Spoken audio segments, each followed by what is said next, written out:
Hola chicos, en estos videos nos va a tocar analizar lo que fue la revolución y la independencia de Haití. Para eso, para poder entenderlo mejor, hay que hacer una breve síntesis, una breve introducción de, bueno, cómo fue la historia de Haití durante la época colonial, para que se entienda mejor el desarrollo que tuvo la cuestión revolucionaria y la independencia de Haití. Lo primero para mencionar es que Haití es un país que queda en una isla. La isla en su nombre en su momento se conoció como la isla de Santo Domingo. Fue una de las primeras islas a las cuales arribó Cristóbal Colón en uno de sus primeros viajes. Y obviamente la isla no estaba deshabitada, sino que estaba habitada por los nativos. En un primer momento esta isla fue conquistada, fue colonizada por los españoles, en donde se realizó sí, se puede llegar hasta plantear un exterminio de los habitantes nativos de esa propia isla.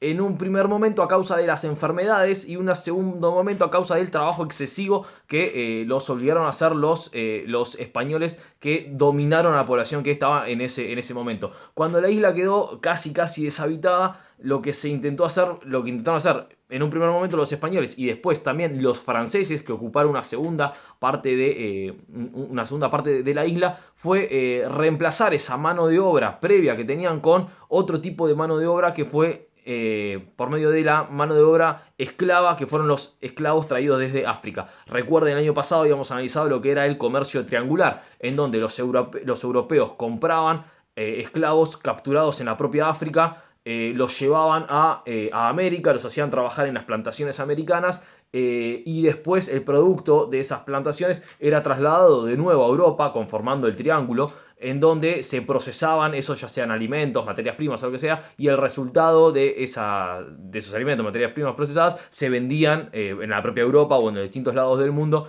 obteniendo los mayores beneficios los propios europeos. Entonces, dentro de esta lógica en la cual se desarrolló la historia colonial de Haití, para el siglo XVIII, para fines del siglo XVIII, hay que entender que en la parte francesa de Haití, la sociedad colonial del actual Haití estaba dividida en cuatro grandes sectores sociales. En un primer momento, los que ocupaban la cúspide de la pirámide, si tuviéramos que ejemplificarlo como una especie de pirámide social, los que estaban arriba de todo de la pirámide eran los llamados grandes blancos. Estos grandes blancos eran franceses, su gran mayoría nacidos en Francia, en lo que trabajaban principalmente, o mejor dicho, sus ingresos los obtenían, porque trabajar es otra cosa, sus ingresos los obtenían de las grandes plantaciones, de las grandes propiedades que tenían. ¿Quiénes trabajaban en esas grandes propiedades? Principalmente los esclavos que eran traídos desde África. En una segunda posición, estos grandes blancos, también es importante aclarar, ocupaban los cargos políticos más grandes. Para compararlo con lo que venimos estudiando de la América Española, eran como los españoles nacidos en España, que eran los únicos que podían ser virreyes, por ejemplo, para explicarlo mejor.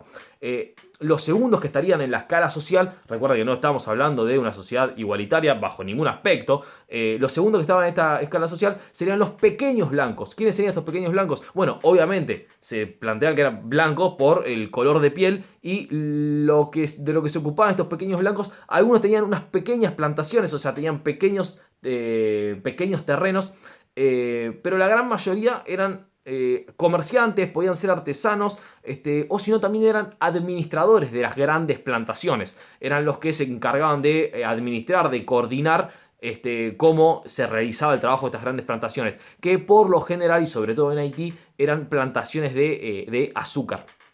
Terceros en la escala social. Es más, hasta se tendría que plantear que sería una escala sociorracial, por así decirlo, porque iba de la mano una cosa con la otra. La escala, el lugar que vos ocupabas en la escala social, o el lugar que vos ocupabas en la sociedad, mejor dicho, dependía del color de piel, dependía de la supuesta raza, entre comillas, a la cual pertenecían.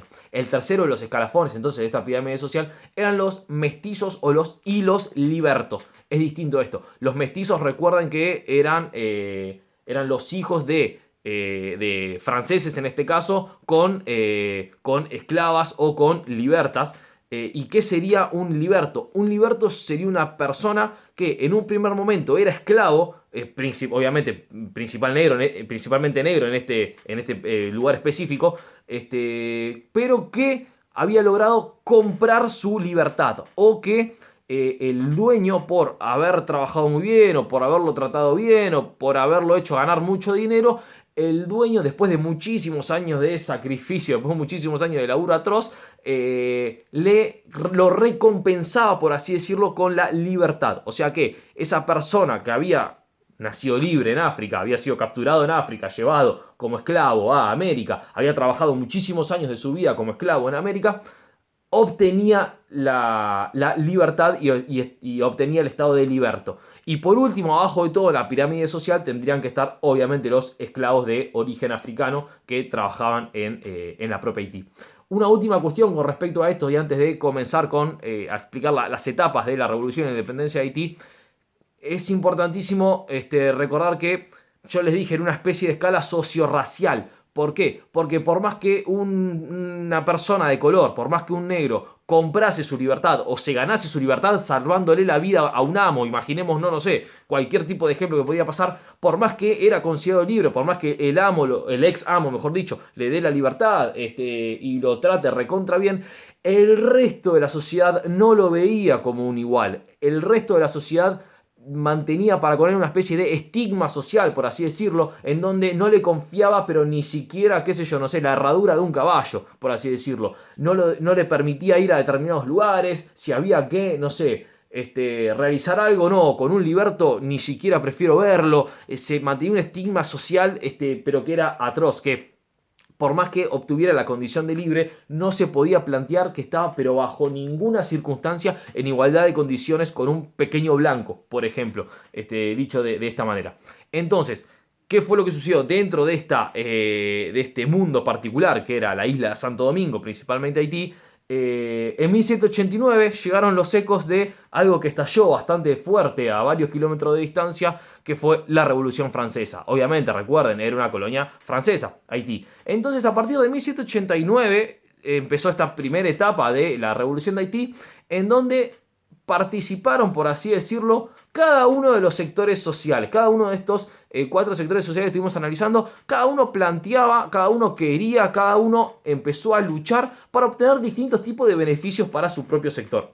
En un primer lugar tendríamos a los grandes blancos que lo que planteaban era una mayor autonomía, por así decirlo, para poder obtener mayores ganancias, para poder obtener mayores beneficios. ¿Qué significa esto? Guarda, cuidado, no hay que confundir con independencia. ¿Qué significa mayor autonomía? Déjame hacer lo que yo quiero. Por ejemplo, esto se podía ver mucho con distintas disposiciones que se podían sacar, distintas leyes, o por ejemplo comerciar con otras potencias que a lo mejor no eran Francia. Capaz que, no sé, al ministro de Economía de Francia no le gustaba que Santo Domingo comercie con Estados Unidos. Pero para el dueño de una plantación, la verdad que si Estados Unidos me va a pagar más dinero, yo la verdad prefiero vendérselo a Estados Unidos que vendérselo a Francia. O prefiero vendérselo a Inglaterra, por más que sea rival de mi rey, si a mí me paga más dinero, yo primero pongo mi dinero y segundo pongo mi país. Por eso, opciones podía haber muchísimas. Entonces los grandes blancos lo que pedían eran esta mayor autonomía. Los pequeños blancos lo que planteaban era una mayor igualdad política. Lo que planteaban, che, los cargos más importantes para poder ocupar o que podamos tener mayor cantidad de posibilidades de comerciar distintas cosas, que estemos en igualdad de condiciones, los grandes blancos y los pequeños blancos, que no haya grandes y pequeños blancos, sino que solamente haya blancos, por así decirlo de forma rápida. Recuerden que a partir de, si mal no recuerdo, es el 25 de agosto de 1789 se establece la Declaración Universal de los Derechos del Hombre y Ciudadano, en donde plantea que todos los hombres nacen y permanecen libres e iguales en derecho. Por lo menos todos los franceses. Entonces por eso los pequeños blancos planteaban que no podía haber más pequeños blancos y grandes blancos, sino que tendrían que ser todos iguales. Pero ahí es donde nace otra cuestión, que es lo que también reclamaban los libertos. Porque lo que planteaban los libertos y los mestizos era lo mismo. Si todos nacen y permanecen libres e iguales en derecho, no dice que los que antes eran esclavos o los que son hijos de una esclava con un hombre blanco tienen que estar en una escala social inferior, sino que tienen que ser todos exactamente iguales. Ese también era el reclamo de los mestizos y los libertos. Y por último, obviamente, los esclavos que querían eliminar esa condición de esclavo, obviamente querían dejar de ser esclavos y pasar a ser personas libres. Pasar a ser reconocidos como personas primero y después personas libres. Entonces empiezan a cada uno a pujar, cada uno empieza a pujar para cada uno de sus lados, y dentro de esta puja, de esta lucha interna, cada uno de estos sectores, en 1791 explota, estalla una revuelta de esclavos. Lo mismo que sucedió en toda sociedad esclavista. Obviamente a nadie, a ninguna persona le gusta ser esclavo. Entonces, cuando la situación está muy compleja y se aprovecha alguna oportunidad, estos esclavos logran unificarse, logran unir fuerzas para estallar en una gran revuelta y dejar de ser esclavos. Pero si solamente es una revuelta, se queda en eso que es una revuelta. Es como algo efímero, es algo que es una explosión de un solo segundo. Entonces, ¿qué fue lo que sucedió en Haití? No fue solamente una pequeña revuelta, sino que hubo una persona, hubo un líder. Toussaint lo que logró hacer fue unir a todas esas personas que querían dejar de ser esclavos y plantear la organización no de una revuelta, sino de una revolución. ¿Qué sería una revuelta? Bueno, ¿cuál es la diferencia? ¿Cuál sería la diferencia entre una revuelta y una revolución? Bueno, es que una revuelta como que es algo, por así decirlo, al corto plazo que solamente busca hacer un pequeño lío en la superficie del mar, por así decirlo. Una revolución es cambiar las cosas totalmente. No que, bueno, hoy en día gano este pequeño beneficio, pero yo sé que mañana lo pierdo. No, hacer una revolución sería cambiar las cosas completamente, que sean completamente diferentes. No es que querían pasarla bien solamente, no sé, un fin de semana, por así decirlo. No, estas cosas tienen que cambiar definitivamente y para siempre. Entonces, lo que se logró hacer, lo que lograron hacer los negros, principalmente los negros esclavos, fue transformar esta revuelta en una revolución. Y hay que tener, sí, hay que tener muy en cuenta que lo mismo que había sucedido durante la época colonial, no se puede separar las cuestiones sociopolíticas de las cuestiones raciales. En todo momento, la forma de concebir el mundo que tenían, no solamente los blancos, sino los negros que vivían en Haití, era literalmente un blanco y negro, una cuestión de razas, en donde en todo movimiento, en toda cosa que se hacía, se planteaba que nosotros por un lado y ellos por otro, ya sean los negros o los blancos. Era una cuestión racial, ese tipo de dominación, esa relación violenta que se estableció con la esclavitud durante muchísimos años, basada principalmente en un criterio racial, lo que generó fue una forma de ver el mundo, generó una forma de pensar en esta división tajante, total, entre un nosotros y ellos, en donde no podía existir ningún tipo de unión, ningún tipo de unificación, como si pertenecieran a dos mundos completamente distintos que no se podrían cruzar. Entonces, tanto los blancos para con los negros, y después de abajo hacia arriba, los negros para con los blancos, planteaban esta división entre nosotros y ellos. Ahora, ¿qué fue lo que sucedió en la segunda etapa, al final de esta primera etapa de la independencia de la Revolución de Haití?